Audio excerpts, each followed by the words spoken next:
네, 여러분, 우리가 오늘 읽은 이 본문은요, 이 말씀, 이 구절에 기반해서 마틴 루터라는 종교 개혁가가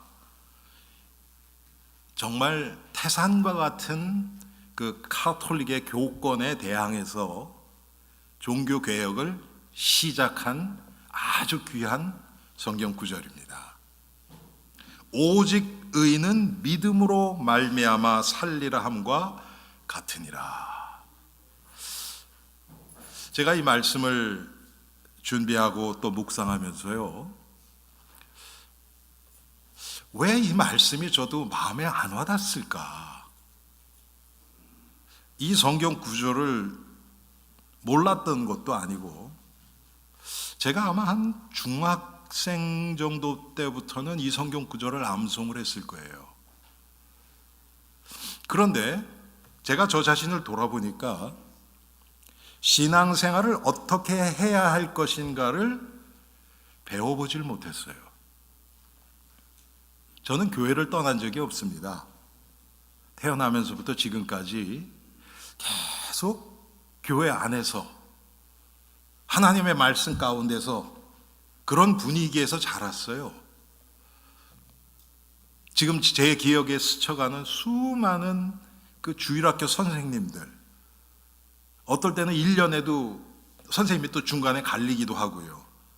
또 저를 지도했던 그 교육자분들, 많은 분들이 열심히 믿어야 된다는 얘기는 수도 없이 들었습니다. 예수님을 열심히 믿어야 된다. 그런데 오늘 본문에 나오는 오직 의인은 믿음으로 살리라, 믿음으로 사는 것이 무엇인지를 정확하게 저에게 가르쳐 준 사람이 없어요. 믿음으로 사는 게 무엇인가? 사실 여러분, 이게 다거든요. 우리가 구원을 받았으면 그 다음부터는 우리를 구원하신 하나님을, 성삼위 하나님을 믿는 믿음으로 날마다 살아가는 것입니다. 그런데 저를 포함해서 대부분 성도들이 이게 무슨 뜻인지 잘 몰라요, 잘. 그래서 실제 삶의 모습을 보면 믿음의 모습은 거의 나타나지 않습니다. 직장인들이 일하면서 믿음으로 일을 해야 되거든요. 학생들이 공부하는데 믿음으로 공부를 해야 되거든요. 가정주부가 집안에서 집안일을 할 때도 믿음으로 해야 되고, 부부간의 관계도 믿음 안에서의 관계가 돼야 되고, 자녀를 양육하는 것도 믿음으로 자녀를 양육해야 돼요. 그런데 그게 없으니까 대부분 어떻게 되어버립니까? 열심히 해라. 그러면 당연히 나오는 게 공부 열심히 해라. 성적 잘 나와야 되고, 좋은 대학 가야 되고, 좋은 직장 잡아야 되고, 전부 글로 다 흘러가요. 여러분, 거기에 믿음의 모습이 어디 있습니까? 예수를 안 믿는 사람도 똑같이 할 수 있는, 아니 우리보다 더 잘할 수 있는, 그게 믿음으로 사는 삶일까요? 저는 그게 아니죠, 절대로.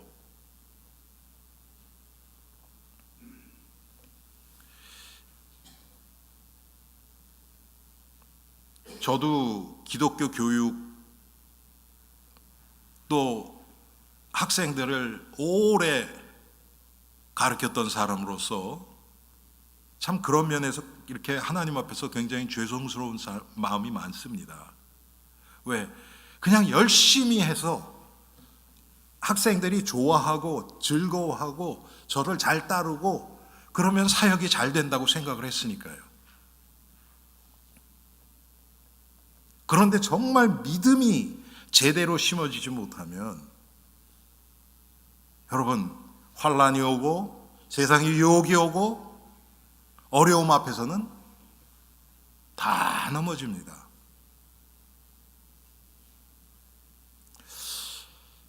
자, 하나님이 우리를 바로 믿게 하기 위해서 성경을 주셨습니다.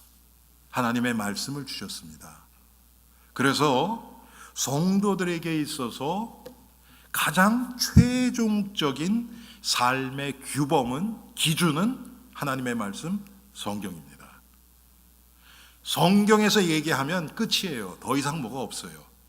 이 세상에서는 대법원 판결, 그러면 끝이죠. 거기서 판결나면 이제 끝이에요. 더 이상 뭐 항소도 할 수도 없고. 그런데 사실은 인간이 만든 대법원도 실수를 할 수 있어요. 그런데 하나님의 말씀은 절대로 오류가 없어요.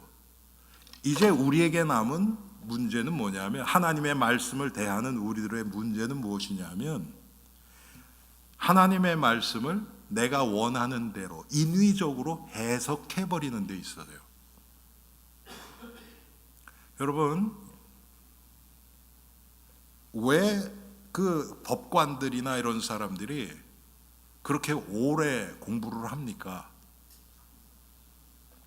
법이 복잡한 것도 있지만 법은 이 백성들을 보호하기 위해서 만들어진 것이죠. 그렇기 때문에 이게 잘못 해석되면 안 되기 때문에 여러 가지 판례도 보고 여러 법관들의 이야기도 듣고 하면서 판결을 하는 것입니다. 지금 이 시대의 가장 큰 문제가 뭐냐면, 하나님의 말씀을 성도들이 인위대로 자기가 원하는 대로 다 해석을 하려고 해요. 그러다 보니까 성경을 좋아하는 구절만 취하는 겁니다. 지금 우리 교회에서 몇 년째 성경 정독을 하고 있습니다. 1년에 1독해서 창세기부터 계속 읽어나가는 거예요. 저는 꼭 그것만이 옳다 그런 말씀을 하는 건 아닙니다. 여러분들이 올해는 내가 로마서를 좀 깊이 봐야 되겠다. 좋아요. 그것도 필요합니다. 그런데 창세기부터 계시록까지의 정말 성경 전체를 배경으로 기반으로 해서 그 위에서 로마서를 봐야지, 로마서만 딱 띄어내가지고 그렇게 되면 우리는 한쪽으로 치우칠 확률이 굉장히 많습니다. 그래서 신학이 필요한 것이고 신학교가 필요하고 목사가 필요한 것이에요. 전체를 보고 숲을 보고 나무를 봐야 제대로 보이죠. 나무만 보면 전체를 못 보죠. 자, 성령이 그런 의미입니다. 특별히 성경은 다른 무엇도 아니고 하나님이 예수 그리스도, 그분의 십자가와 부활을 통해서 우리를 구원하는 구원의 책입니다. 그 구원을 하나님이 약속을 하셨어요. 그 하나님의 약속을 우리는 언약이라고 얘기를 합니다. 우리가 보통 평상시에 얘기하는 약속과는 조금 개념이 달라요. 그래서 하나님의 언약이라고 얘기를 합니다. 오늘 여러분들하고 그것에 대해서, 이 하나님의 성경을 중심으로 나타난 하나님의 언약에 대해서 말씀을 나누려고 합니다. 여러분, 성경에는 두 가지 언약이 나옵니다. 옛 언약과 새 언약. 하나님이 아브라함을 부르셨어요. 아브라함을. 물론 그 전에도 하나님을 믿는 백성들이 있었습니다. 에녹도 있었고요. 또 그 이전에 아벨도 하나님을 섬기던 하나님의 백성이었고요. 또 노아도 있고요. 무두셀라도 있고 여러 가지 있어요.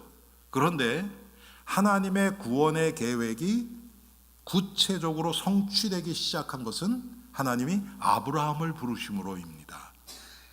하나님이 아브라함을 부르셔서 무슨 약속을 하셨는가? 내가 너로 큰 민족을 이루고 너는 복이 될 것이다. 여러분, 그 복이 된다는 뜻이 무엇입니까? 옛 성경에는 복의 근원이 될 것이다 이렇게 나와 있죠. 무슨 뜻입니까? 너를 통해서 온 인류를 구원할 메시아 그리스도를 보내겠다 이 뜻입니다. 그래서 하나님의 구원이 아브라함을 부르심으로 구체화된 거예요.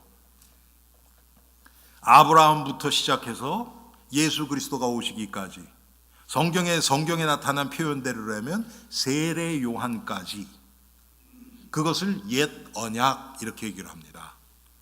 지금 우리가 보통 얘기하는 구약이에요. 그게 구약. 그리고 예수 그리스도로부터 시작해서 이제 예수 그리스도 구원의 실체 되신 예수님이 오셨죠. 그때부터 시작되는 게 새 언약입니다. 그래서 이 옛 언약과 새 언약, 이것이 유사한 점이 있는가 하면 또 다른 점이 있어요.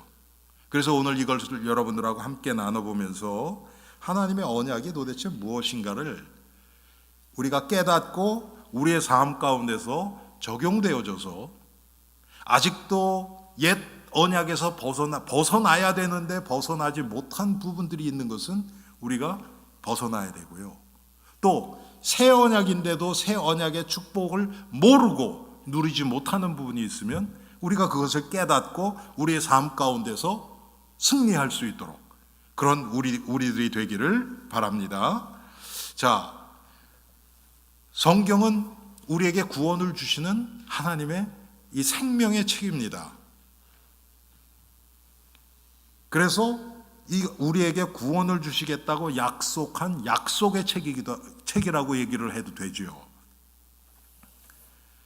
그런데 하나님은 하나님의 백성을 부르실 때, 또 하나님의 구원의 일을 행해 나가실 때 약속하신 대로, 하나님의 언약대로 이루어 나가시는 것입니다. 특별히 여러분, 하나님의 구원은 예수 그리스도, 그분의 십자가를 통해서 이루어졌죠. 그 예수 그리스도의 생애, 삶과 특별히 십자가에서의 고난과 죽으심과 부활에 대한, 그 후에 이 장사 지내는 것, 승천하시는 것, 이거에 대해서는 구약에 다 예언이 되어 있습니다. 하나님은 하나님이 예언하신 그대로를 이루어 나가실 뿐입니다. 그러면 여러분, 우리를 향한 하나님의 이 언약의 말씀, 예언의 말씀을 바로 깨닫는다면 우리는 우리의 미래에 대해서 염려할 필요가 없지요. 왜? 하나님이 다 예언해 하셨을 테니까. 성경에 2024년도 오상윤이라는 자는 이렇게 될 거, 이렇게는 안 나와 있어요, 여러분. 그렇죠? 그런데 하나님의 이 구원의 원리를 깨달으면, 하나님이 구원을 이루시기 위해서 이렇게 행해 가시는구나, 이것을 깨달으면, 우리의 삶이 거기에 맞춰버리면 우리는 하나님의 구원의 계획 가운데서 그대로 흘러갑니다. 자, 성경은 창세기부터 계시록까지 하나님의 구원 중심으로 흘러갑니다. 여러분, 마치 강물이 흘러가는 것처럼 계속 흘러갑니다. 우리가 우리의 인생을 그 하나님의 구원의 강물에 맡겨버리면 우리는 같이 흘러가는 거예요. 하나님의 이 구원의 일과 함께. 그런데 강에 흘러갈 때 보면 이 주변 그 이 뭇하고 다 있는 부분, 그런 데가 있는가 하면 강 중심도 있죠. 어디가 물이 잘 흘러갈까요? 그렇죠. 강 가운데가 물이 쫙 잘 흘러가죠.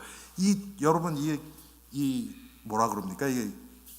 주변에 보면 강물이 가운데처럼 막 흘러가는 것이 아니라, 여기는 뭐 이렇게 해서 여기 닿았기 때문에 돌기도 하고, 또 뭐가 막히면 또 머물러 있기도 하고, 이러면서 내려가지 않습니까?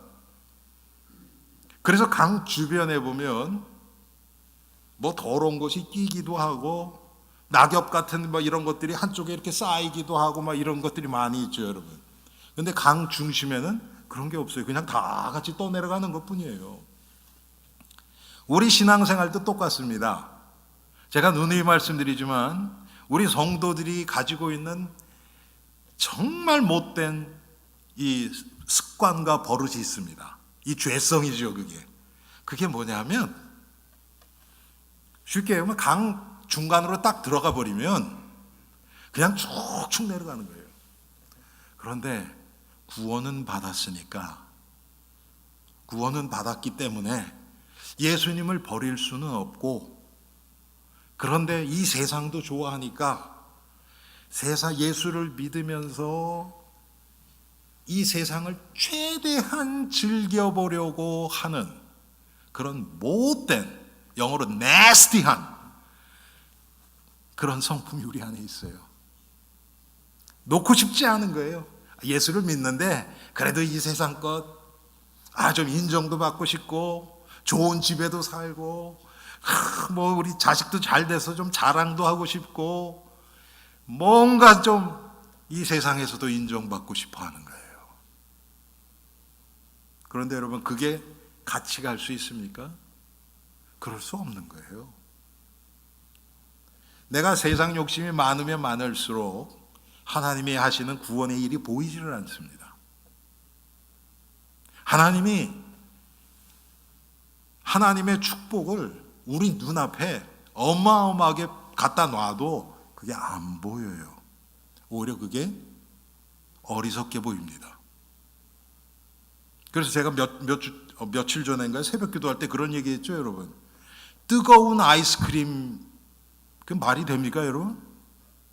아니, 아이스크림은 아이스크림이잖아요. 그렇죠? 근데 우리는 그런 걸 요구를 한단 말이에요. 따끈한 아이스크림. 그럼 그런 건 없어요, 여러분.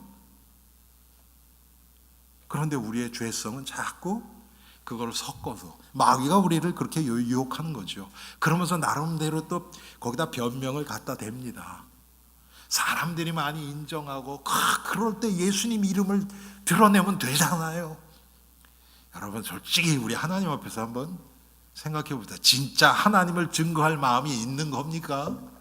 아니면 그냥 세상에서 유명해지고 성공하고 좀 떵떵거리고 살고 그런 걸 좋아하는 겁니까? 더 구체적으로 들어가면 정말 하나님의 영광을 위해서 하는 사람들은요, 오늘 본문처럼 오직 의는 믿음으로 말미암아 살리라 함과 같으니라. 성공을 위해서 내가 달려나가는 그 매 발걸음마다 하나님의 영광이 드러납니다. 복음이 비춰지고요, 내 주위에 나를 통해서 생명을 얻는 자들이 나오고요. 그런데 우리는 다 해놓고 결과를 가지고, 봐라, 이거 하나님이 하셨잖아. 그래요. 여러분, 학생들이 공부 스트레이트 A, 전부 올 A 학점 맞는 게 하나님이 기뻐하시는 겁니까? 맞아요, 그게? 아니에요. 그것 자체는 학생이 다 F를 맞는 거랑 똑같아요. 차이가 없어요, 하나님 앞에서 보면. 근데 우리는 다르게 생각하죠. 그게 무슨 의미인지도 모르고 교회 안에서까지 와서 그런 얘기를 하잖아요. 이 사람은 예수는 안 믿지만 그래도 이 사람이 이렇게 너무 괜찮은 게 있어. 우리 그런 얘기 하지 않습니까? 그게 하나님 앞에서 어떤 의미입니까? 하나님 앞에서 어떤 의미예요?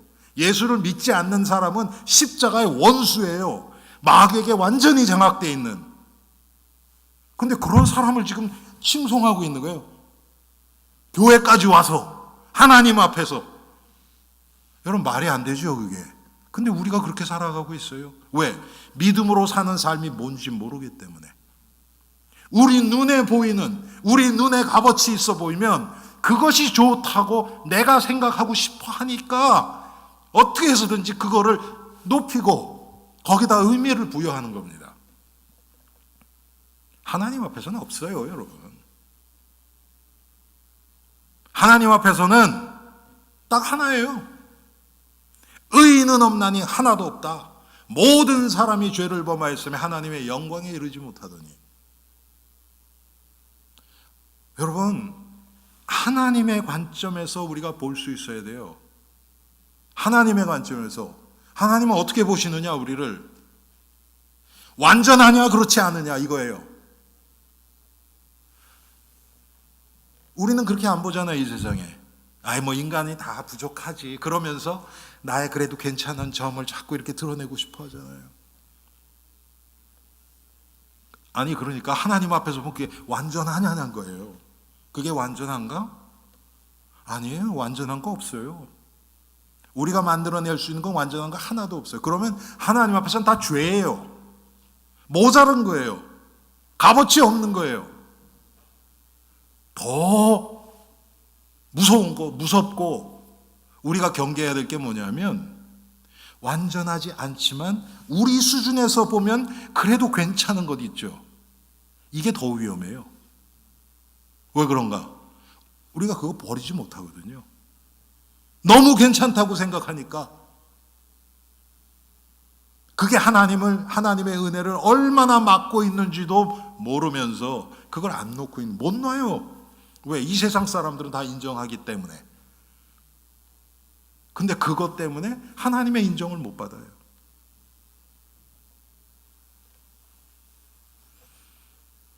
여러분, 성경에 나타난 하나님이 사용한 사람들의 모습을 한번 보세요. 다윗도 그랬고요, 요셉도 그랬고요, 다니엘도 그랬고요. 여러분 자녀가 다니엘이나 요셉처럼 총리 정도 됐다. 아직 한국 사람들 중에서 그 정도 위치에 올라간 사람 없어요, 미국에서. 그렇죠? 아직 제가 알기에는 하원 의원은 나왔었죠, 한국 사람. 그렇죠? 장로님, 그렇죠? 상원 의원도 안 나왔지, 아직. 예, 상원 의원도 없어요. 근데 총리 정도 나왔다? 아, 이건 대단한 거죠. 여러분 자녀 가운데서는 한번 나왔다고 생각해 보세요. 여러분 어떻게 했는가? 여러분 벌써 자세가, 교회 들어오시는 자세가 달라질 텐데요. 예? 어깨가 벌써 딱 벌어지고 걸음걸이도 빨리빨리 안 다녀요, 이제 그렇게 되면. 천천히. 왜? 내가 어떤 사람인지 좀 알아봐줘. 이제 그런 거지요. 여러분, 상원 의원이 얼마나 대단한 줄 아세요? 미국에서? 제가 구체적으로 얘기 안 할게요. 그 사람 전화 한 통이면 진짜 이루어질 일 상당히 많습니다. 그런데 다니엘, 요셉도 그렇고 다니엘도 그렇고 왕 바로 밑에 총리였어요. 그렇죠? 그런데 성경에 그분들이 자기의 위치를 가지고 조금이라도 자기를 높이는 모습이 있나 한번 보세요. 한번 보세요. 그게 믿음으로 사는 겁니다. 자기를 드러낼수록 하나님의 영광은 땅에 떨어져요. 왜 이들이 이렇게 살아갈 수밖에 없는가? 하나님이 하시는 일 앞에서 자기는 아무것도 아닌 것이 계속 깨달아지는 겁니다.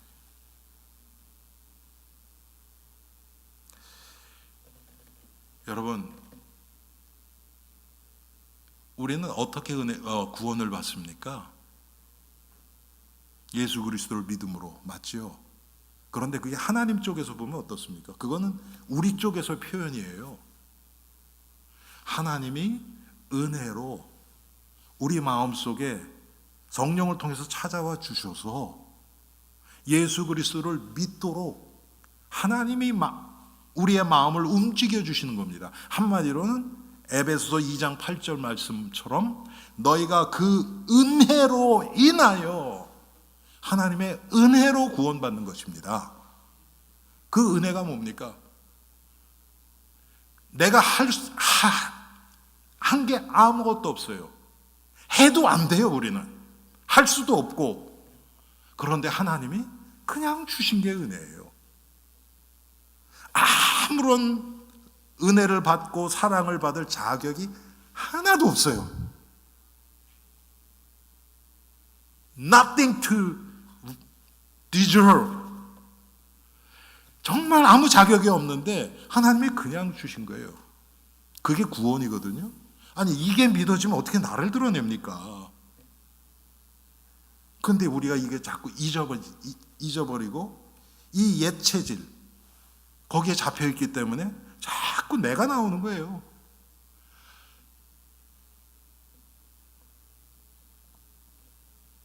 하나님이 우리를 먼저 찾아봐 주신 거예요. 그게 하나님의 언약의 특징이에요. 그리고 하나님이 와서 우리의 마음을 여시면 그때 그것을 거부할 수 있는 사람이 없어요. 여러분, 우리 교회는 이 주보나 이런 데는 그냥 워싱턴 엘림 교회 이렇게 적어요. 그런데 교회마다 따르는 그 교회가 믿는 신학은 있어야 돼요. 우리 교회는 장로교 개혁 신학을 따라갑니다. 그래서 장로교에서는 하나님의 전적인 주권과 하나님의 언약을 믿어요. 그 언약, 오늘 지금 말씀드리는 게 바로 그것입니다. 하나님의 전적인 은혜로 우리가 구원받는 거예요. 왜 그런가? 인간은 완전히 타락했기 때문에. 여러분, 완전히 타락했다는 그 얘기는 우리 안에 우리 기준으로 봤을 때 좋은 게 아무것도 없다 그런 게 아니에요. 하나님이 받으실 만한 완전한 게 하나도 없다는 거예요. 모든 것이 다 오염되어 있는 거예요. 우리의 삶의 모든 부분이, 그걸 전적 타락, 우리가 이렇게 얘기하죠. Total depravity, 전적 타락했다고 우리가 표현을 하는 겁니다. 그래서 부부관계에서도, 자녀의 관계에서도, 교우끼리도, 친구끼리도, 비즈니스 안에서도, 공부할 때도, 일할 때도 그 안에 나의 욕심이 다 들어가요. 다 모든 부분이 그렇게 됐다는 거예요. 그걸 뒤집어서 얘기하면 모든 부분이 하나님의 은혜로 믿음으로 사라져야 될 이유가 있는 자들이라는 뜻입니다. 모든 부분에, 어느 한 특정한 부분뿐만 아니고. 그런데 여러분, 우리가 이 세상 살아가다 보면 어떤 부분들, 특별히 남들이 인정하고 칭찬하고 하는 그런 부분일수록 우리는 우리 자신을 변화시키고 싶어 하지 않아요. 왜? 좋으니까 내가. 남들이 칭찬하고 인정해주고, 그런데 그걸 왜 바꿔요? 정신 나갔어요? 그렇죠? 그대로 그냥 간직해야죠. 그런데 그렇지가 않거든요. 내가 그걸 붙들고 있는 만큼 하나님의 영광은 드러나지 않습니다. 더 제가 좀 깊이 말씀을 드리면, 내가 하나님의 영광을 도적질하고 있는 그것을 포기하고 싶지 않은 거예요. 여러분, 이게 얼마나 큰 죄입니까? 하나님 앞에서. 차라리 그런 조건이 없으니까 사람들이 칭찬도 안 하고 하나님의 영광을 도둑질할 이유도 없는 사람보다도 못한 거예요. 그게 하나님 쪽에서 보면 여러분 그렇지 않습니까? 하나님의 이 언약이 그런 겁니다. 은혜가 전적인 은혜라는 것은 바로 그런 의미예요. 그런데 우리 여러분 어떻습니까? 내가 좋아하고 사람들이 칭찬하고 나도 좋고 너도 좋고, 그거 좋은 거라고 생각해요.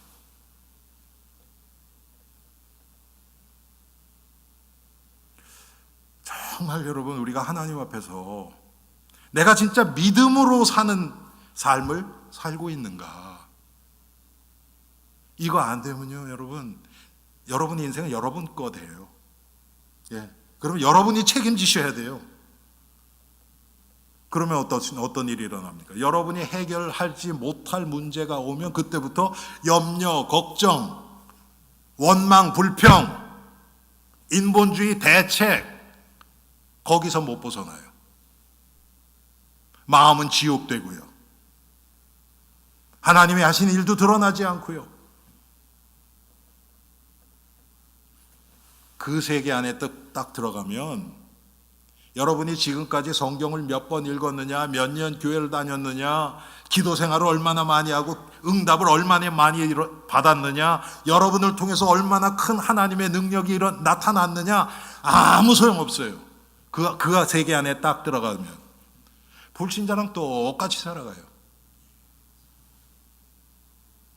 그런데 작은 것일수록 그 안에서 내가 보이고 하나님의 은혜가 보이고 나의 부족함이 드러나고 그 나의 부족함을 하나님이 채우시는 하나님의 은혜가 깨달아지고, 한마디로 예수 그리스도가 내 안에서 역사하시면서 나를 믿음의 사람으로, 믿음의 삶을 사는 사람으로 변화시켜가는 그것이 우리 성도의 삶입니다. 하나님의 언약의 특징은요, 하나님의 주권에 의한 일방적인 약속입니다. 하나님의 약속은 우리랑 상의하지 않아요, 여러분.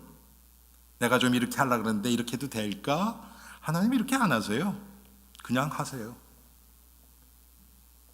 여러분, 이게 아주 너무 중요한 의미가 있습니다. 우리랑 상의를 하셨다 그러면, 그렇게 해서 내가 이렇게 할게, 우리 이렇게 하자. 그런데 우리는 못 지키잖아요. 하나님은 변화 안 되는데 우리는 여러분 어떻습니까? 우리는 그렇게 살지 못하잖아요. 그러면 이제 그 계약은, 약속은 깨져버리잖아요. 하나님, 우리가 너무나 얼마나 연약한 존재라는 걸 아시기 때문에 우리랑 상의하지 않고 일방적으로 그냥 약속을 체결한 겁니다. 이게 하나님의 언약의 특징이에요. 여러분, 창세기 15장에 제가 몇 번 말씀드렸죠? 하나님이 아브라함을 처음에 부르셨죠? 그게 옛 언약의 시작이라고 말씀드렸죠? 창세기 15장에 하나님이 아브라함을 찾아오십니다. 너는 짐승을 반으로 갈라서 벌려놓아라. 그게 그때 당시에 메소포타미아 지역의 사람들이 계약을 체결할 때 하던 것이에요. 짐승을 위에서 아래로 가릅니다. 옆으로 자르는 게 아니라 위에서 아래로. 그래야 이게 대칭이 되잖아요. 그래서 그걸 벌려놓습니다. 예를 들어서 가게 뭐를 사고 판다, 무슨 계약을 한다 했을 때 그렇게 벌려놓고 양자가 양쪽 편이 그 가운데를 지나갑니다. 그 얘기는 뭐냐면, 이 계약을 깨면 나는 이 짐승이 반으로 갈라진 것처럼 나는 죽는다. 한마디로 내 생명 걸고 이거 하겠다, 그런 의미입니다. 그런데 창세기 15장에 보세요, 여러분. 어떤 일이 일어나는가. 하나님이 그렇게 명령하시고 하나님은 불꽃으로 나타나셔서 그 가운데를 지나갑니다. 그런데 놀랍게도 아브라함에게 거기를 지나가라는 얘기는 한 번도 없어요. 하나님이 그냥 하신 거예요. 네가, 한마디로 얘기하면 네가 어떻게 되더라도 나는 이거 할 거야, 이런 의미입니다. 하나님의 언약이 그래요. 만약에 우리의 어떤 반응에 따라서 하나님이 이렇게도 하시고 저렇게도 하셨다 하면, 제 생각에는 저를 포함해서 여기 계신 모든 분이 여기 앉아 계실 분 하나도 없어요. 맞죠, 여러분? 우리가 얼마나 하나님의 이 계명, 말씀, 약속을 어기고 하나님을 배신하고 지금까지 그랬습니까? 그런데 그럼에도 불구하고 그것과 상관없이 하나님 우리에게 지속적인 은혜를 주시고 우리를 이끌어 가시는 겁니다. 우리 인간은 타락 후에 하나님과 언약을 맺을 수 있는 자격을 상실했어요. 왜? 우리는 죄인이 되었어요. 완전한 하나님과 함께할 수 없는 상태가 된 겁니다. 지금 우리도 그래요. 지금 이 상태에서 하나님이 은혜를 싹 걷어가시면 우리 안에 남아있는 것은요, 죄밖에 없어요. 목사님, 나는 그래도 지금까지 참 착하게 성실하게 열심히 남 해하지 않고 살았는데요. 그럴 수 있어요, 이 세상 기준으로 보면. 그런데 여러분, 하나님이 보시는 그게 아니에요. 이 신학적으로 우리를 자연인이라 그러거든요. 하나님의 은혜가 임하지 않은 상태에서의 죄인의 모습, 그걸 자연인이라 그래요. 이 자연인이라는 것은 뭐냐면, 첫째는 상태가 하나님과 단절된 상태고요. 그리고 우리의 소속은 마귀에게 잡혀있는 상태고요. 우리 안에는 이 세상에서 벌어지는 모든 죄의 씨가 우리 안에 잠재되어 있는 그런 상태예요. 그래서 그런 씨가 어떤 특별한 환경이 딱 주어지면 그때 이제 이게 자라나기 시작합니다. 그리고 열매가 나오는 거예요. 그래서 여러분, 우리 안에 모든 게 다 있어요. 완전 종합 세트로 다 들어가 있어요. 이 악한 거는. 지금까지 우리에게 그런 일들이 일어나지 않은 거. 예를 들어서 살인. 여기 글쎄 살인하신 분은 혹시 안 계시죠? 그런 것 같진 않아요. 그러면 여러분, 우리가 너무 착하기 때문에 살인할 수 있는 가능성이 없는 겁니까? 그렇지 않아요. 그렇지 않아요. 제가 전쟁에 참여했던 사람들, 그런 사람들 이렇게 뭐라 그럽니까? 이게 고백들을 이렇게 다큐멘터리로 한 거 봤더니 생명을 죽이는 쾌감에 한번 잡히면요, 컨트롤이 안 된대요. 컨트롤이 안 된대요. 그게 누구에게나 있는 거예요. 다시 바꿔서 얘기하면, 나에게 아직까지 내가 살인에 이 관여가 안 돼 있다. 그것은 하나님이 나를 지금까지 이렇게 붙들어 주셔서 안 일어난 것 뿐이에요. 그런 환경이 안 됐고, 모든 게 다 그래요, 여러분. 모든 죄의 모습에 다 그런 거예요.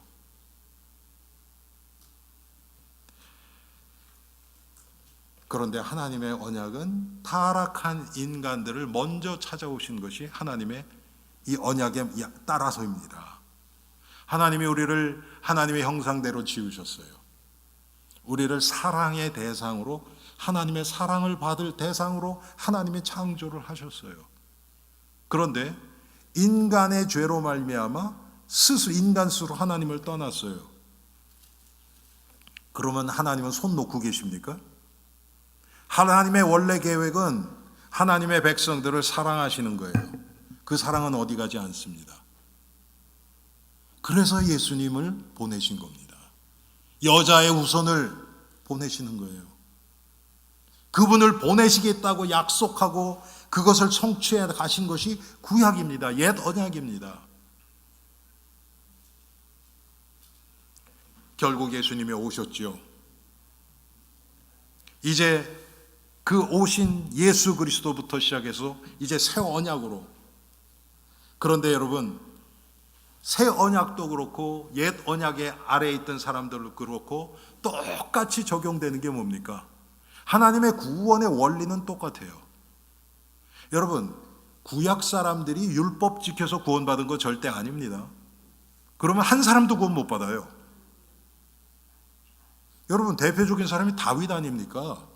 사람을 간음하고 그 남편을 죽이고 숨기고, 그런 놈이 어떻게 구원받습니까? 그런데 여러분, 하나님의 사랑은 그거보다 크잖아요. 그리스도의 보혈의 능력은 다윗의 죄보다 훨씬 강합니다. 그래서 하나님의 구원의 원리는 똑같아요. 아까 말씀드렸던 것처럼 인간의 선행이나 행위로 구원받는 것이 아니고 하나님의 은혜로 구원받는 것입니다. 또 한 가지, 구약이나 신약이나 동일하게 적용되는 것이 뭐냐면, 하나님의 구원은 유일한 중보자 되신 예수 그리스도를 통해서만 이루어진다는 것입니다. 구약에선 예수님이 오시지 않았어요. 그런데 여자의 후손을 보내시겠다는 약속을 이미 주셨습니다. 그래서 여자의 후손이 오시겠다는 그거를 믿는 자들은, 구약에 있는 성도들이 구원받은 거예요. 그래서 그들은 오실 메시아를 고대하는 그 믿음으로 구원받은 겁니다. 그런데 여러분, 이제 예수님이 오셨잖아요. 육신을 입고 이 땅에 오셨잖아요. 2000년 전에 베들레헴에서. 그러면 하나님이 창세기 3장 15절에 보내시겠다고 약속하신 그 여자의 후손, 그분이 바로 예수라는 인간으로 이 땅에 오셨다. 그래서 그 예수가 하나님이 약속하신 그리스도다. 이것을 믿는 자들, 그 실체죠. 이제는 이 구원자의 실체 되신 예수님을 믿는 자들은 구원을 얻는 겁니다. 똑같아요. 구약에는 예수님이 안 오셨으니까 오실 메시아를 믿는 거였고, 이제 신약 새 언약에서는 그분이 오셨으니까 그분을 믿는 것이죠. 그분만이 하나님의 진노를 우리에게서 걷어가실 수 있는 분인 거예요. 여러분, 죄의 싹은 사망이라 그랬잖아요. 하나님의 진노가, 죄인을 향한 하나님의 진노는 죽음으로 임합니다. 그런데 그 진노를 예수님이 십자가에서 담당하셨어요. 우리의 죄를 대속하기 위해서 예수님이 피 흘리신 것입니다. 그게 육신적으로 고통받았다, 아팠다, 죽었다, 그게 아니에요.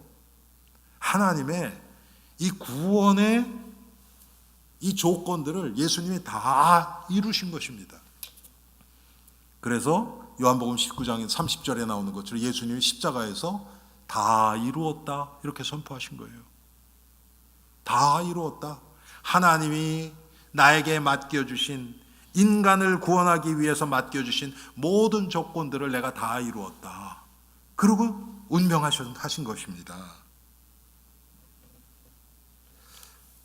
사랑하는 성도님들, 이 구원은 그래서 우리가 이제 하나님의 백성이 됐고 하나님의 자녀가 된 거예요. 하나님의 언약으로 말미암아 이제 이 하나님의 약속을 믿는 믿음의 삶을 사는 것이 성도의 삶입니다. 이것은 교회에서는 볼 수 없어요. 그냥 교회에서 뭐 말씀 듣고 같이 찬양하고 뭐 밑에 내려가서는 조금 볼 수 있죠. 왜? 우리의 안에 있는 것들이 나올 수 있으니까. 그런데 예배당 가서 예배 드릴 때는 전혀 몰라요. 우리의 삶으로 들어가 보면 내가 믿음 안에서 사는가 그렇지 않은가, 내가 예수 그리스도 안에 있는가 그렇지 않은가, 이게 매 순간순간마다 다 나타나죠. 말 한마디에도, 여러분 똑같은 얘기를 하는데도 내가 믿음 안에서 할 때는 생명이 전달돼요. 그런데 내가 믿음 밖에서 할 때는 사망의 열매가 맺어요. 그래서 여러분, 사람들하고 이렇게 대화를 하고 만나고 할 때 어떤 사람은 막 말투가 너무 거칠고 막 그런데도 그 사람 만나면 별로 기분 안 나빠요. 오히려 그냥 마음이 좋아요. 그런데 어떤 사람은 너무 공손하게 아주 예의하게 하는데 이상하게 기분 나쁜 사람들 있죠, 여러분. 있단 말이에요. 그게 왜 그렇습니까? 안에는 이 사망의 이 흑암의 세력이 딱 자리 잡아서 그 안에서 뭐가 나와서 그래요. 한두 번 속을 수 있어요. 그런데 여러분 계속 지내보면 결국은 다 드러납니다. 하나님은 안 속으세요. 그래서 여러분, 이 하나님의 이 구약에 있는 믿음의 백성들도 하나님의 말씀에 나타난 이 약속들, 언약들을 기억하고 그것을 믿고 그것 중심으로 살아간 거예요. 그게 믿음의 삶이에요. 지금 우리들은 어떻습니까? 새 언약, 예수 그리스도 안에 있는 우리들은 이제 하나님이 그리스도 안에서 우리에게 주신 이 축복들이 있어요. 에베소서 1장에 나오는 것처럼 그리스도 예수 안에서 하늘에 속한 모든 복을 너희에게 주셨노니, 주셨단 말이에요. 그게 뭐겠어요? 우리가 좋아하는 뭐 금덩어리, 뭐 성공, 학벌 이런 거 아닙니다. 절대로. 하나님이 우리를 구원의 이 언약 안으로 이끌어 가시는 그거예요. 그 안에 아까 제가 말씀드렸던 것처럼 강물의 가장 가운데서 정말 마음껏 성령의 인도 받을 때는 우리에게 어떻게 보여지냐면요, 모자란 게 없어요. 모자란 게 없어요. 당장 내 손에 아무것도 없어요. 그런데 모자람을 느끼지 않아요. 결핍한 삶이 아니에요. 항상 흘러 넘치고 남에게 나눠줄 수 있는 삶이에요. 한 사람은 한 달에 한 100만 불 벌면 많이 버는 거죠. 한 달에. 그렇죠? 그런데도 그 사람은 쪼달려요. 계속 뭔가 쫓겨요. 그런데 한 달에 한 1,000불, 제가 알기에는 이 노던 버지니아 이런 데서 한 달에 1,000불 갖고 살 사람 거의 없을걸요. 그런데도 마음에 여유가 있어요. 그래서 자기보다도 못한 사람 나눠줄 수 있어요. 왜? 배경이 자기 세이빙스 어카운트가 아니에요. 그런 자들의 배경이 하나님이세요. 지금 내 손에만 없는 거예요. 제가 누누이 말씀드리지만 여러분, 지금 앨런 머스크가 제일 부자라고 그러잖아요. 그 사람 주머니에 캐시가 얼마 있느냐, 여러분 그게 중요해요, 안 중요해요? 예? 전혀 안 중요해요. 그 사람한테는 캐시 들고도 다니지도 않을 거예요. 왜? 너무 많으니까.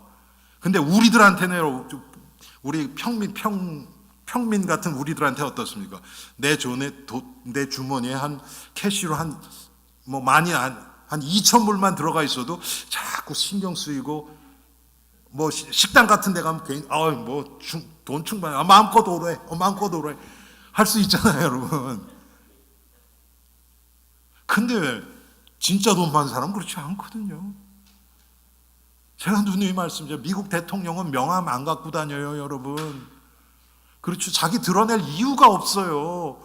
저 미국 대통령 바이든입니다. 이럴 이유가 없잖아요, 여러분. 우리들 누굽니까? 하나님의 자녀, 하나님의 백성입니다. 할렐루야. 하나님의 약속 안에 있는 자들입니다. 하나님이 약속하셨다니까요. 이런 표현해서 죄송합니다. 우리 꼬라지하고 상관없이, 우리가 얼마나 하나님 앞에 충성하고 있느냐 이것과 상관없이 하나님이 일방적으로 우리에게 약속하셨어요. 그렇죠? 내가 세상 끝날까지 너희와 항상 함께 있으리라. 할렐루야. 그 약속이 있는데 이게 안 믿어지니까 문제네. 안 믿어지니까. 우리 영적인 이 자긍심을 회복합시다. 할렐루야. 그래서 우리의 삶 가운데서 정말 주님이 함께 하시는, 하나님이 내 배경이 된 믿음의 삶. 그러면 참아야 되겠다, 용서해야 되겠다가 아니고요, 그냥 그렇게 되어져요. 싸울 이유가 없고, 내가 거기에 묶일 이유가 하나도 없어요. 그리스도와 동행하면서 날마다 하나님 주신 그 놀라운 축복 가운데서 그리스도를 영화롭게 하고 그의 이름을 높이고 복음을 증거하고 주의 빛을 세상에 발하는 그런 놀라운 인생들이 될 것입니다. 하나님이 우리를 이렇게 만드시겠다고 하나님의 말씀을 통해서 약속하셨습니다. 이 약속대로 우리의 삶 가운데 예수 그리스도의 성령의 열매가 맺혀지는 우리가 되기를 주님의 이름으로 축원합니다.